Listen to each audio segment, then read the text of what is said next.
can relate to it, the references. So a lot of people could relate.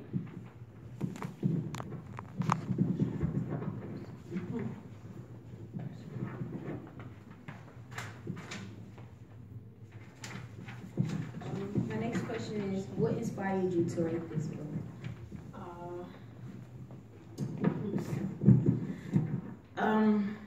As I was telling Dawn, in 2011, this time, I was at Rikers Island. Well, in transition from Rikers to Florida. I was locked up for 2.5 months. I fought my case. I came back to New York, 2012, January. I had to start from scratch. So, luckily, just before I got locked up, 2 days before my birthday is November 3rd. So on November 1st, I got a knock on the door. I've never experienced such a thing. I'm just giving you my backstory that led up to this book. So anyway, there was an old case in Florida, and they came and they got me. It was terrifying because it was my first time. I've heard about the name Rikers, I've never been there until then. And just before that, I got unemployment. So that was suspended. When I came home in January, I was staying by friends because that shock of being incarcerated and trying to search for me, trying to see how I'm gonna overcome all of this. And during that time, it was August 2012. I was staying by a friend. He went to church, and that day, I was just feeling down, and I reached for my music. I love music.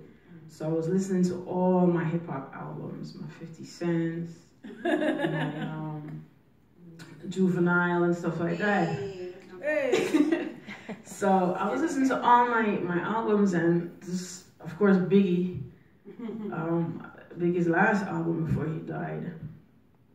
It just took me back to Brooklyn. It took me back to the old Brooklyn, and I started to reminisce and after he died, how Brooklyn became such a strong unit, and the first scene of the book, the first paragraph, just started to flow within me, and I just write. From that day, I just started writing Lady in Red, and I was like, this book is it. What are some challenges you have faced as an author? As a self-published author? Marketing, getting the word out there, promotion.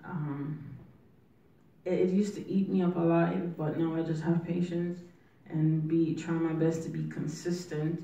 And again, I have no great expectation, but as long as I remain solid and consistent every month, I'm looking at, again, thanks to Miss Diva, 100 copies of my book are going to be at an event that she's hosting next month. So I network a lot.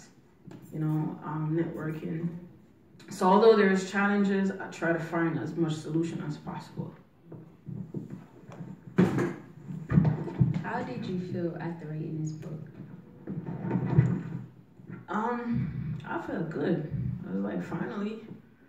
When I decided to publish it July 2015, because I wrote it in 2012, and I sat on it for a little bit because I had another book out. So I gave that promotional phase some time, and I was like, you know what? It was time for it to go out. So I felt good, still feeling good.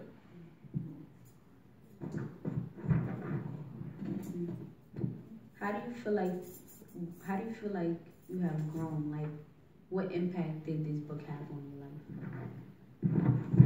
Financially?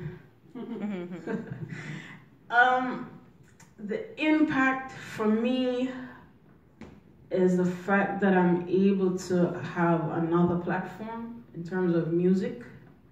The song that was played earlier is it's a spin-off from the book. It basically gives you an insight of what the book is about.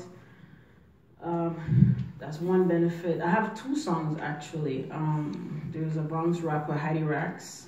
Everything Big is a song that he did for the book. So if you guys download the song, we all get paid. That gives me incentive to give back. financially, I wouldn't say I've made a lot of money. I mean, pretty much maybe broke even, if anything. But at this stage, it's not really about the money for me in the sense that it's just getting it out there for me. The greatest reward, though, I will tell you, is when I get feedback from people who be like, you know what, I know somebody who experienced that little part there, especially when her mom is like a pimp. Mm-hmm. Yeah. She's pimping the boyfriend. She let right. Stay in the house. So right. So I've heard of women like, oh my God, I know of issues where mothers really pimp, because in my younger days, not me personally, but because mothers didn't know better because of poverty. They figure, man in the house with money and don't want to be with a daughter, stuff like that. So to get the reaction from readers that they connect to this aspect, and then, most of the people from Brooklyn, they just love it because, Brooklyn is mentioned. The whole Labor Day weekend with the carnival. As I said, Brooklyn came to me when I wrote this book, like my love for Brooklyn, and it's why I'm wearing my sweater. Yeah, so that's the reward, the reaction, and just inspiring other people to write. People be like, you know what, I want to write a book. I was like, right, because I didn't go to school for writing. I just write. Well, you have support here. Just do it. What message do you have for young girls who want to be an author? Like, what was the message you wanted to give to young girls? I'm going to tell you this. About 10 years ago, I was good friends with, he's gay, but he's a writer, a very good writer. And he said to me, you should write a book. I was like, no, I'm not no writer. I didn't go to school for this. I didn't like English in school. I failed English twice in Jamaica, like seriously. And he's like, no, you should write. And my mentor at the time from Harlem, she was like, do it. So I got a ghostwriter the first time around. Second time around, I did it on my own. This time around, I did it on my own, Lady in Red. So my thing is, just do it. Like Nike says, just do it. Mm-hmm. Don't be afraid. Just don't, whenever you feel that comfort zone, and then you create that space in your house where you just sit with your laptop or whatever writing device, and you just let your creativity flow, write it down, and just feel comfortable with it. As I said, no judgment zone. A person with their PhD or so, who come from a different structure would be like, oh, that book this, that book that, it don't have this, it don't, they would critique it. But for me, as you see, all right, I just get to the story, just get to the point. You know what I mean? If you read my book, it just takes you right there. There's no long drawn out like a fairy tale. That's just not me. just be comfortable in what you want to do and just do it. What was the motivation you had to write this book? As I told you before, it was music, it was Brooklyn, it was just, I remember, I don't see them girls do it anymore. Are we in the same age group or Dawn? I don't see them double dutching in the streets anymore. No. You know what I'm saying? We usually, the fire hydrant, the block party, we still have that, but Brooklyn back then was just a different feel, and the girls usually with the big earrings and the colorful shoes and the hair. It was just that feeling I wanted to kind of touch on a little bit. My last question is, when will you write the part 2? Because the way the book ended, it gotta be a part 2. Part 2 is in the making. Long making. Mm-hmm. I showed Dawn a little bit, a preview of what the cover is gonna look like. You saw it too, Diva? Yeah. I didn't share it. You didn't share? Okay, good. Yeah, so I have the cover, the stories, because I'm waiting to record another song. She met a cashier, so I'm waiting for him, a young rapper from an artist, sorry, we call him Mr. Michael Jackson, Cassius. I'm waiting for him to record a song, then I will just that will just help me to roll out my marketing campaign. So 2018 spring, definitely, you'll have it. Thank you.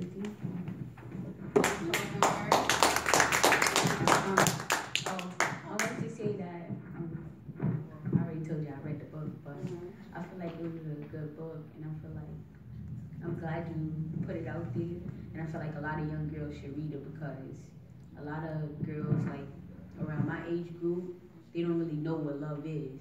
Like, so I feel like that book helped them to understand, like, don't ever let a boy push you around you.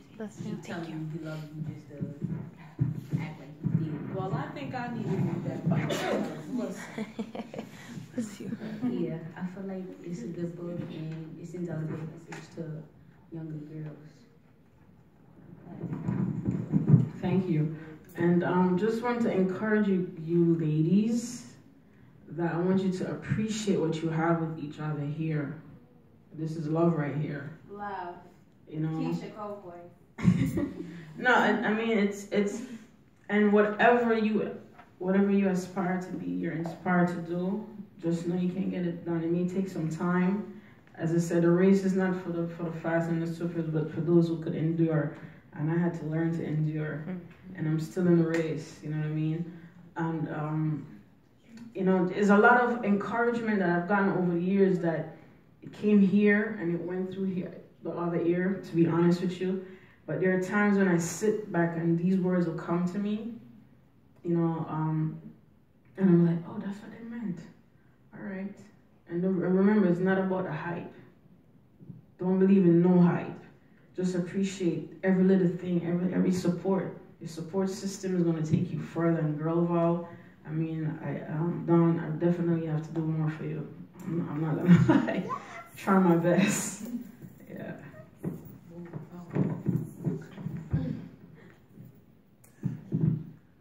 That was, thank you.